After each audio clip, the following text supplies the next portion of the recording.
Mass Effect is a space opera. One of the most powerful pieces of fiction that I've seen in my lifetime. It's shot like a movie, it feels like a movie. It's like a lucid dream. And they go into these new planets and they finding different aliens and they shooting them in the ass, bam! You know, I'm on it, man. I like that.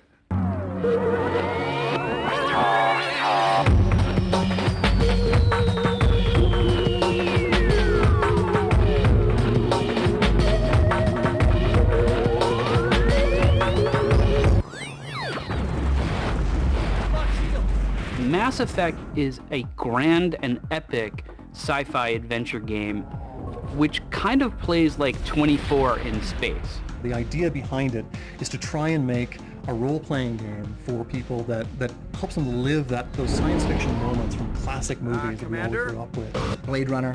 Over Star Wars. Minus Han Solo. Plus Babylon 5 meets Aliens. With Sean Cassidy to the 10th power.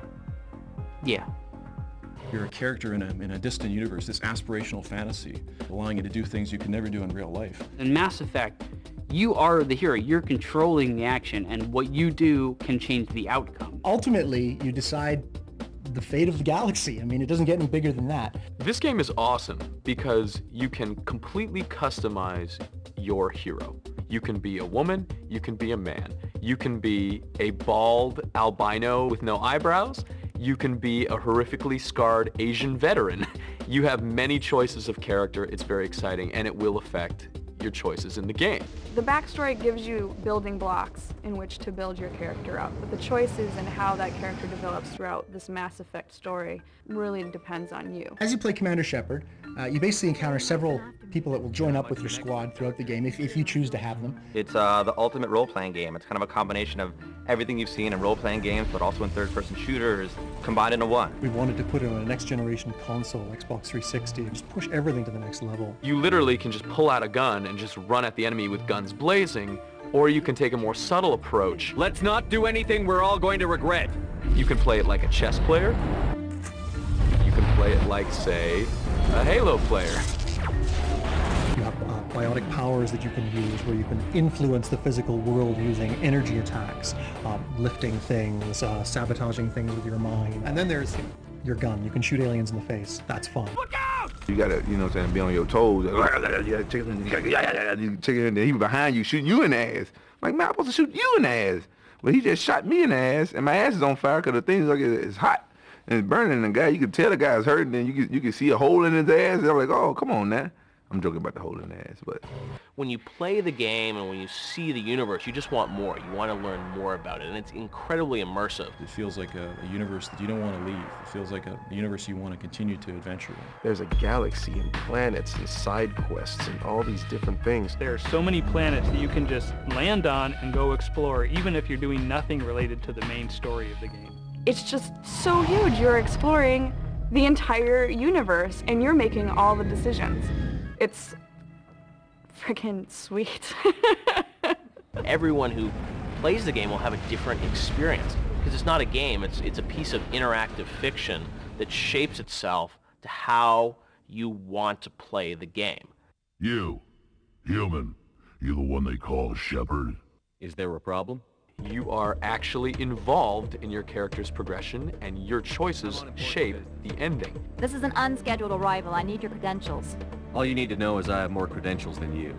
You get to be the actor and the director of your own interactive fiction. Movies are very stagnant. You cannot yell up at the actor on the screen and say, hey, move over to the left, there's an alien coming. This is like a brand new way of video gaming and storytelling. It's different, it's thinking, it's outthinking you. I think part of the fun of playing those games when we were younger is you didn't have to think that much. It's like throwing a rock through the window.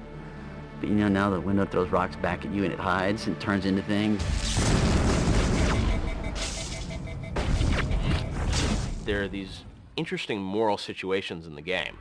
Issues of sacrifice and torture and all these deep problems where there's not really a right answer. Is it okay to dispose of one person? Is it okay to dispose of a colony of people? Is it okay to dispose of hundreds of people? Is it okay to commit genocide? These are difficult questions, and the answers are not obvious. All right, everybody, hang on!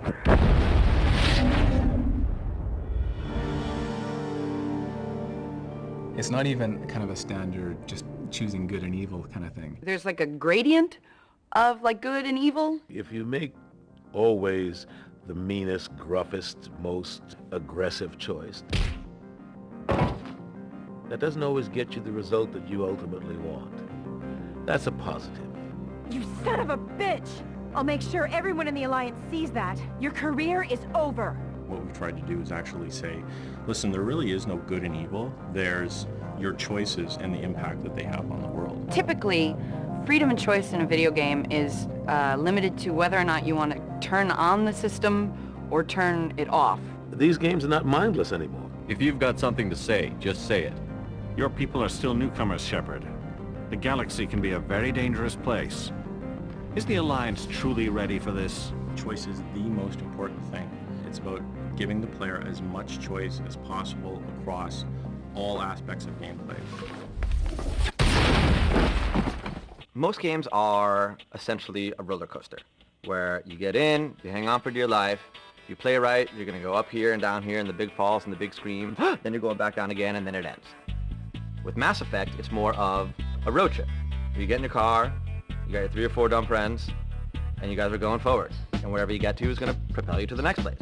And some dumb decisions you make over here are going to put you in a problem over here. Eventually, you're going to get where you need to go. But the way it's going to unfold is like a mystery.